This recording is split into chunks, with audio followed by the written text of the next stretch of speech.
Hai guys, Assalamualaikum. Balik lagi sama aku Fitri Arnold. Di video kali ini aku mau mereview sunscreen sejuta umat. Kayaknya tuh udah banyak banget yang pakai sunscreen ini dan banyak yang bilang mereka suka sama sunscreennya karena katanya kayak pakai skincare gitu. Dan aku pun penasaran, makanya akhirnya aku beli.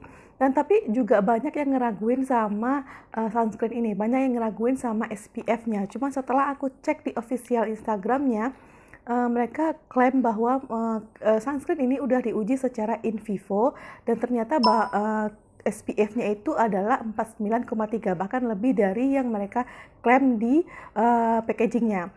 Ini dia Azarin Hydra Suit Sunscreen Gel.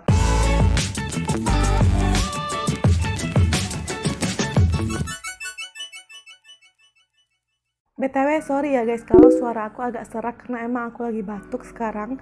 Nah, lanjut ya sama reviewnya. Awalnya tuh aku mau beli yang Hydra Max karena katanya itu lebih baru dibandingkan yang Hydra Suit.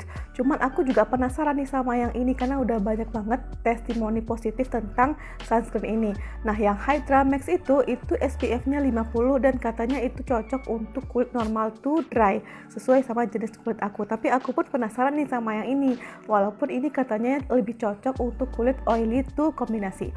Nah, kalau aku perhatikan kayaknya juga Azarin semakin berinovasi ya sama sunscreennya. Sekarang tuh udah ada yang sunscreen mistnya juga, terus juga udah ada yang mineral sunscreen. Jadi sekarang kita review dulu yang ini ya. Jadi dia tuh datang dengan kemasan box kayak gini. Nah, seperti kemasan pada umumnya, dia di sini banyak informasinya tentang produknya. Di sini ditulis total SPF-nya 45 PA++++, jadi plusnya 4 kali. Klaimnya dia oil free, alcohol free, dan juga silikon free. Terus klaim lainnya di sini dia non sticky atau tidak lengket di kulit. Terus juga dia mudah menyerap, ringan di wajah, dan juga ini broad spectrum. Artinya dia perlindungan terhadap UVA dan juga UVB. Terus ingredientnya dia mengandung aloe vera, green tea, propolis, pomegranate, dan juga niacinamide. Ini udah BPOM ya guys. Ini udah BPOM, cuman sejauh mata aku memandang, aku nggak ngeliat di sini ada logo halalnya ya. Nggak tahu kalau misalkan di official Instagramnya mereka klaim halal, aku juga nggak tahu. Cuma di sini di packagingnya memang nggak ada tertulis logo halalnya gitu. Untuk kemasannya sendiri, dia ini kemasannya bentuk tutup gitu ya, tutupnya flip top gitu. Tuh. Nah, sekarang kita bahas ke teksturnya. Kalau teksturnya dia sesuai sama klaimnya, dia berupa gel warna putih dan menurut aku dia gampang di blend, dia juga mudah meresap, ringan juga, terus dia nggak white cast. Memang kalau untuk chemical sunscreen itu emang nggak white cast ya, jadi menurut aku teksturnya sesuai sama klaimnya. BTW ini tipenya chemical sunscreen ya guys, atau organic sunscreen. Terus kalau aku cek di cosmile.com, ini tuh ada potensi komedogenik dari butilen glikol dan juga masih ada parfumnya.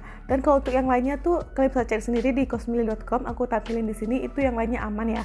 Terus sekarang kita masuk ke performanya di kulit aku. Menurut aku yang aku rasain selama aku pakai ini, bahkan aku pakai ini setiap hari, dia nggak bikin brutusan di kulit aku, nggak bikin aku perjing.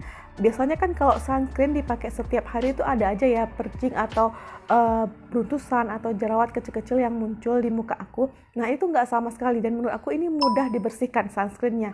Bahkan pernah aku pakai ini, aku nggak double cleansing, kulitku pun masih aman-aman aja gitu. Dia juga mudah meresap. Kalau misalkan aku pakai ini buru-buru gitu, ini ngebantu banget sih. Jadi aku nggak perlu khawatir kalau dia itu belentang-belentong atau mungkin dia terlalu basah gitu. Dan dia juga nggak bikin gerah ya, karena memang senyaman itu pakai sunscreen ini.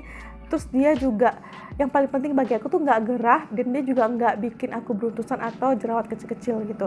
Jadi menurut aku ini sunscreen termasuk sunscreen yang paling nyaman yang aku pakai di tahun ini selain White Lab ya. Ini termasuk sunscreen yang nyaman aku pakai. Bahkan ini kan isinya 50 ml, harganya 65.000. Lebih murah dari White Lab. Jadi mungkin ini akan termasuk salah satu sunscreen favorit di tahun ini bagi aku. Oke guys, sekian review dari aku, semoga bermanfaat.